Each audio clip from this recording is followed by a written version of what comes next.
Bendito seja o nome do Senhor nosso Deus. Quero cumprimentar a todos com a paz do Senhor, os nossos alunos aqui do canal Rascunho Teológico. Quero bendizer a Deus pela vida de todos. Temos aí 2 semanas sem gravar, devido a muitas tarefas que temos, mas graças a Deus, nesta oportunidade, estaremos terminando a questão do tema milênio, né? Nós tratamos de assuntos pertinentes, respondendo algumas perguntas que os nossos leitores, os nossos irmãos perguntam, né? E essas perguntas, elas são feitas constantemente, né? Dentro do seu bojo de curiosidade que cada um dos filhos de Deus tem, né? Então, depois desse juízo final, aí nós vamos trabalhar a questão, já nessa sequência aí, do estado eterno, ok? Como será? Então nós cuidamos aqui de trabalhar sobre o joelho que se dobrará, quem participará do juízo final, trabalhamos sobre a morte e o Hades do dragão, trabalhamos sobre os que permanecem mortos no arrebatamento, os mortos da batalha do Armagedon. Trabalhamos também os que não ressuscitaram entre os milênios, os pecadores contumazes que morreram durante o milênio e assim sucessivamente. Então, nós vamos dar sequência aqui para fechar o assunto, né? Nós vamos observar que todo joelho se dobrará no juízo final. Apocalipse, capítulo número 20, no seu verso de número 12. Eu quero ler a Bíblia. Deixa eu achar uma Bíblia aqui, né? Deixa eu pegar a Bíblia de Estudo Pentecostal. Está logo aqui. Apocalipse, capítulo 20, verso 12, né? Vamos ver o que está escrito. Apocalipse 20, 12. Muito bem, achei. Está escrito assim: E vi os mortos, grandes e pequenos, que estavam diante do trono, e abriu-se os livros, e abriu-se outros livros, que é o da vida. E os mortos, que foram julgados pelas coisas que estavam escritas nos livros, segundo as suas obras. Ok? Então, esse texto já fala bastante com respeito a essa temática, né? Então, haverão de ser uma proposta sobre o juízo sobre o justo, né? Sobre o juízo sobre os justos. E também nós podemos observar que em João capítulo 5, verso 22, todos aqueles que não quiserem se prostrar diante do Rei dos Reis, antes da sua segunda vinda, durante a grande tribulação e por ocasião do milênio, estarão ali, onde terão pleno cumprimento do que está escrito em Filipenses capítulo 2, verso de número 10 e 11. Né? Para os que os nomes de Jesus se dobram todos os joelhos. No nome de Jesus se dobram todos os joelhos. Né? Aí nós temos aí o trono branco, todos os ímpios, sem exceção, quer queira, quer não, terão que reconhecer que Jesus Cristo é o Senhor, para a glória de Deus, né? Muitos obreiros infiéis dirão naquele dia: Senhor, Senhor, né? Mateus capítulo 7, verso 23, 21 e 22, né? Mas será grande demais, será tarde, aliás, demais, porque está escrito: pela minha vida, diz o Senhor, de todo joelho se dobrará diante de mim, e toda língua confessará a Jesus, de maneira que cada um de nós dará conta de si mesmo a Deus. Romanos capítulo número 14, verso de número 20. Não é? Nós temos aí esse texto que fala sobre grandes e pequenos. Participarão do juízo os mortos, considerados grandes e pequenos pelos homens. Capítulo 2, 20, versículo 12, conforme nós lemos: Pois perante o Senhor não valerão títulos, não valerão posições, ostentação nesta vida. Os adjetivos grandes e pequenos estão relacionados à importância e ao prestígio de influência na terra. Né? Em Mateus 7, verso 22, Jesus se referia a uma parte desses grandes. Muitos me dirão naquele dia: Senhor, Senhor, nós profetizamos em teu nome, né? E em teu nome expulsamos demônios, né? E em teu nome nós não fizemos maravilhas, né? Muitos falsos mestres mencionados por Pedro, que com certeza estarão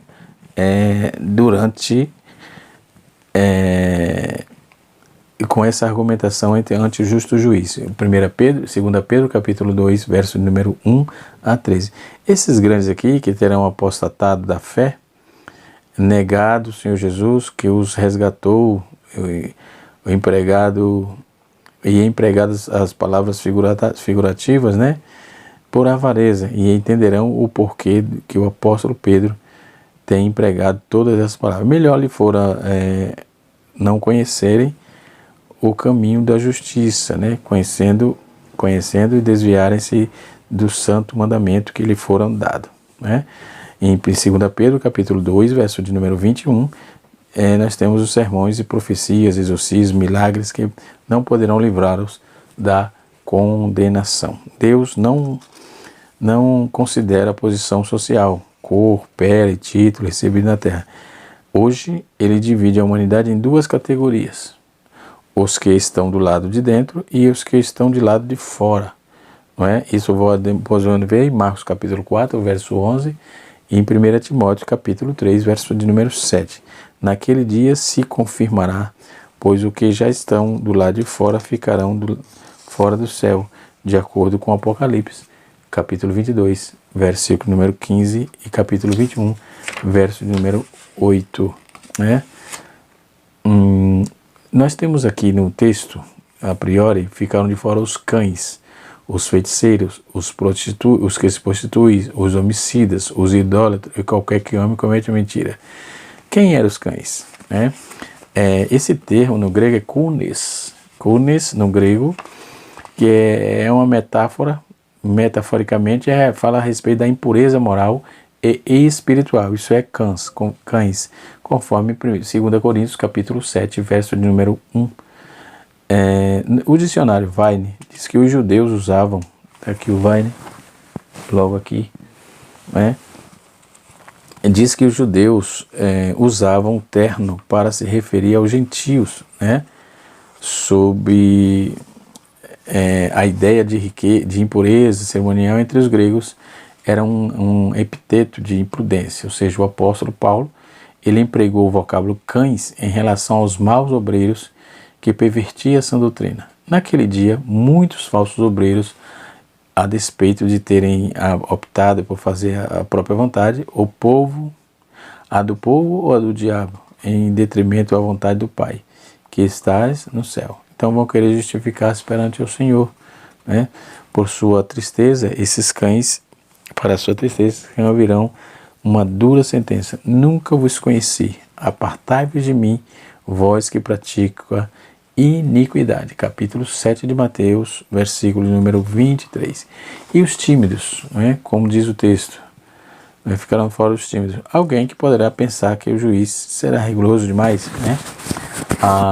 Sobre a questão de sentenciar os tímidos ao inferno. No entanto, a timidez em apreço aqui não é o acanhamento natural, verificável, não é? Em pessoas introvertidas. O termo empregado no grego é deilos, que indica que pelo menos duas atitudes negativas: vergonha de ser reconhecido como cristão e medo de testemunhar, certo? E os incrédulos, quem são? Esse adjetivo, incrédulos, é epistais, apistais no grego, que significa incrédulo, infiel, descrente, cético, né? E quando não reconhecida nem combatida por seu portador, a incredulidade se torna um pecado capital. Então a permanência nele foi a causa, e a maioria do povo israelita, oriundo do Egito, não ter entrado na terra prometida. Da mesma forma, os incrédulos contumazes serão lançados no lago de fogo, né? E os abomináveis, quem são? O termo abominável aqui é abdelumenos. Abdelumenos é sinônimo de repugnante, detestável, odioso, que literalmente que faz alguém se afastar de um mau cheiro, né? Que está associado à idolatria, à impureza, a mentiras, né? Esses são os abomináveis. A palavra de Deus, ela descreve, né? Assim como os abomináveis confessam que conhecem a Deus, mas negam todas as suas obras sendo abomináveis. Ou seja, abideluctas, ou seja, desobediente, reprovado de toda boa obra. Os homicidas. Nessa passagem nós temos o termo grego fomeus, né, que significa homicida, assassino, e de acordo com o Código Penal vigente em nosso país, claro, no Brasil, quem comete o homicídio com a intenção de matar é julgado e condenado e para ser submetido à prisão perpétua até a pena de morte. Mas qual é a pena que mata espiritualmente, né? O crente permanece nessa prática. O crente que permanece nessa prática está sujeito à pena capital do sofrimento eterno constante no código divino, conforme Mateus 5, verso 22. E os fornicários? O termo fornicário é pornós. Pornós literalmente significa homem que se vicia em fornicação ou prostituição. Possui significado de vasta aplicação, é abrangente, é expansivo, né? Que implica aí a permanência numa vida de imoralidade, os maus pensamentos, né? Além da prática de continuada sem arrependimento do sexo ilícito e dos pecados contra o corpo. A relação íntima entre o casamento é algo puro de Deus, né? E constitui esse pecado digno de pena, né? Os feiticeiros, quem são os feiticeiros? Os feiticeiros, esse termo é farmacóis. Farmacóis, isso é, um vasto em sua aplicação e envolve-se o manuseio de drogas, né? Poções, embora o seu sentido usual, né, está associado a práticas de feitiço, encantos, necromancia, espiritismo, uso de rituais mágicos, bruxaria, evocação a espírito, emprego de diversas formas de adivinhação, usos de amuletos e talimãs e etc. E os idólatras? O vocábulo idólatra é a idolatrais, que no grego significa traz o amor excessivo, é uma paixão exagerada a um ídolo, né? Ou no grego aí também é aidolon, né? Essa adoração é aidolon, aquilo que é visto, né? Ou seja, para quem pode o crente tornar-se idólatra? É uma pergunta pertinente. Então, nobres alunos, irmãos, precisamos ter em mente de quem estará esses grandes e pequenos. Quem são? Todos serão julgados, independente de quem seja, né? Paulo, ele escreve: não façais, pois, idolatria. Aos crentes de Corinto ele fala isso, para que João diz assim: filhinho, guardáveis do ídolo. O amor mal direcionado constitui-se idolatria. A permanência nesse pecado conduz à perdição. E por fim, nós temos aqui os mentirosos, a palavra pseudes, que significa mentiroso, falso, ou servo de Deus. O servo de Deus deixa a mentira. Colossenses capítulo número 3, verso de número 9. Pois a palavra do Senhor diz que antes que seguindo a verdade e em caridade crescemos em tudo naquele que é o cabeça, Cristo. Deixai a mentira, falai a verdade. Hebreus ou Efésios capítulo 4, verso de número 15 e 25. E os que permanecem andando, amando e cometendo mentira serão lançados no inferno. Então cada um será julgado segundo as suas obras. Não nesse julgamento, cada um será responsabilizado pelos seus atos. Então, os teólogos predestinalistas, por exemplo, eles insistem em argumentar que a salvação a condenação ocorre em por decreto divino, independente das pessoas decidirem porque está ou aquela, por essa ou aquela supervalorizagem, né?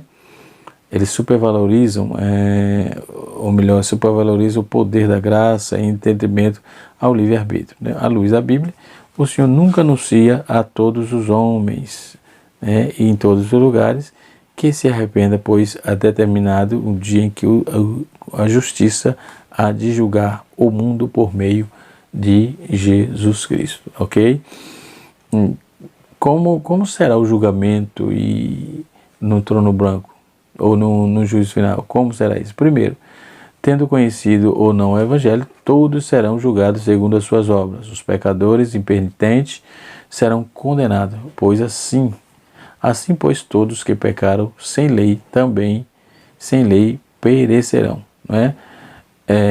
Ezequiel capítulo número 18, verso 20 a 24, fica claro que Deus pune a alma pecadora, né? Além de considerar tanto o arrependimento do ímpio, né? Segundo, o julgamento não se dará com base no que a pessoa dizem, né? Ou dizem ser, e sim com fato praticado, né? Porque as coisas, os simples ouvidores da lei, não serão justos diante de Deus, mas os que praticam a lei hão de ser justificados, ok? Outro sim, a lei aqui ela não é primordialmente o Evangelho, primeiramente o Evangelho, mas aquilo que a pessoa assimilou durante a vida toda em relação a Deus, né? Em relação a Deus. Então é preciso que busquemos sim o Senhor constantemente para que tenhamos entendimento de tudo aquilo que o Senhor preparou. Quarto, a lei fica gravada no coração dos homens e a sua consciência, né? Fica gravada no coração dos homens, nos pensamentos, e os pensamentos acusam e defendem a fim de que não tenha reclamação. Quinto, tudo que está gravado no coração dos seres humanos, a parte mais profunda do seu ser, virá à tona. Os livros se abrirão no dia do juízo, né? Então nós vamos ver quantos livros serão abertos no juízo final, no grande julgamento, né? O pastor Antônio Gilberto ele escreveu que existe esses livros. Vamos aos livros. Primeiro, nós vamos ver Romanos 2, verso 15 e Romanos 9, verso 1, é o livro da consciência. Depois vamos ver Jó, capítulo 12, versos 7 a 9, Salmos 19, verso de 1 a 4 e Romanos 1, 20, que fala do livro da natureza. Depois nós temos o livro da lei, temos também o livro do Evangelho, temos o livro da nossa memória, e também temos o livro dos Atos dos Homens e por fim o livro da vida, não é? Então, o que é o livro da vida? O que é o livro da vida? É o registro de todos os salvos e todas as épocas. Alguns teólogos predestinalistas têm afirmado que Deus inseriu neste livro apenas os nomes dos salvos, né? E também vai ver que é uma enorme diferença entre antes e desde a, antes da e desde a. Então, no termo grego, desde é opos, que significa a partir de. Essa expressão, ela fala desde a fundação do mundo, portanto, denota que o nome de todo salvo vem sendo inserido no livro da vida. Isso automaticamente Deus fez assim, ok? Outro parâmetro interessante é como será o sofrimento no inferno, né? Precisamos nos atentar. A Bíblia diz assim, em Mateus 22, verso 13, Mateus 25, 30, diz assim: a Bíblia é muito cuidadosa ao informar que o destino dos perdidos é horrível, né? Conforme os textos que eu já citei aqui. Depois nós vamos trabalhar a questão do novo céus e nova terra, ok? Quando vamos falar sobre essa preparação, nós temos aí, saindo do juízo, nós temos o estado eterno, né? Embora a palavra de Deus não ofereça grande quantidade de detalhes sobre essa questão, sobre essa demanda, mas nós temos, assim, a responsabilidade de correr atrás das informações o mais correto possível. Então, nós vamos à purificação do reino. Há 3 acontecimentos previstos nas Escrituras que pode ser visto como o purificador do universo, que diz respeito ao que restou da maldição, para que o reino eterno possa ser plenamente manifesto. Primeiro, a libertação de Satanás e a rebelião satânica liberada. Segundo, a purificação da terra pelo fogo. E terceiro, o julgamento dos pecadores no grande trono branco. Né? Nós vamos ver que a libertação de Satanás e da rebelião satânica, ela é liderada. Né? Que Deus tenha misericórdia. Né? E assim sucessivamente. Vamos dar prosseguimento à nossa aula. Espero que até aqui você tenha entendido o que estou traçando para fechar esse tema aqui sobre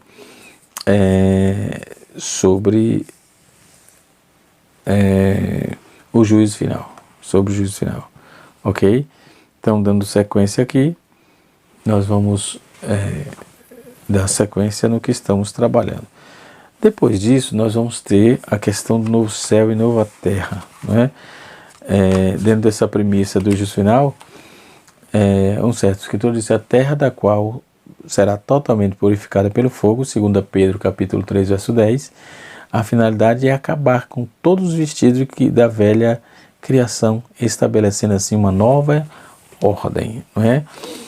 Nós vamos ver aqui toda essa proposta, né? O que haverá lá? Primeiramente, o autor ele aceitua a ausência de problemas que nos aborrece hoje, né? E ainda acrescenta as maravilhas praticadas ou pertinentes ao estado eterno, né? Então, esse estado eterno ainda precisamos trabalhar com mais propriedade, porque o que haverá? O autor acentua os problemas aí e de forma pertinente. Nós vamos ver em Apocalipse capítulo 14, verso de número 13, e 1 Coríntios capítulo 3, verso de número 12, né? E assim sucessivamente. Então, podemos já fechar o assunto e entendendo que está tudo sob controle dentro dessa questão. Mas antes mesmo de encerrar, nós temos aí a questão, a encerrar o vídeo, nós temos a questão do novo céu e nova terra. Os discípulos perguntaram a Jesus: que sinal haveria da sua vinda e do fim do mundo? Como já vimos, muitos sinais indicados para a segunda volta de Cristo, e precisa ter cuidado, né? Precisamos nos cuidar acerca disso. Após o juízo final, o universo dará lugar a um novo céu e uma nova terra, conforme está escrito em 2 Pedro 3, 13 e Mateus 5, 5. Né?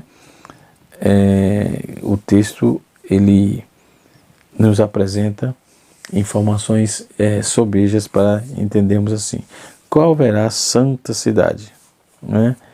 Então, João viu, aliás, com a nova Jerusalém descia do céu, abençoada para o noivo, como noiva para o Cordeiro, né?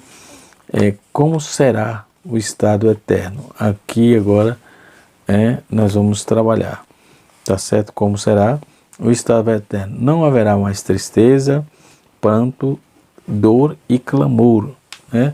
Outro sim, não haverá mais morte. Outro sim, não haverá mais pecados, pecadores e maldição.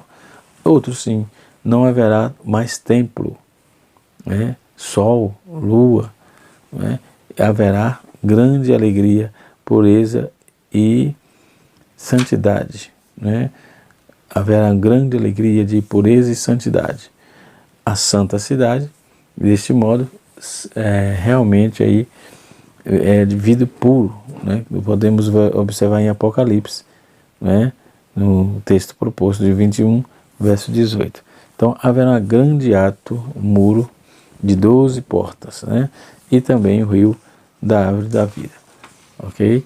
Então, um assunto muito vasto, que tem conteúdo sobejo, sim, e que nos deixa pensando, né? Nos deixa pensando, porque não é fácil não, né? Nós temos aí a convicção.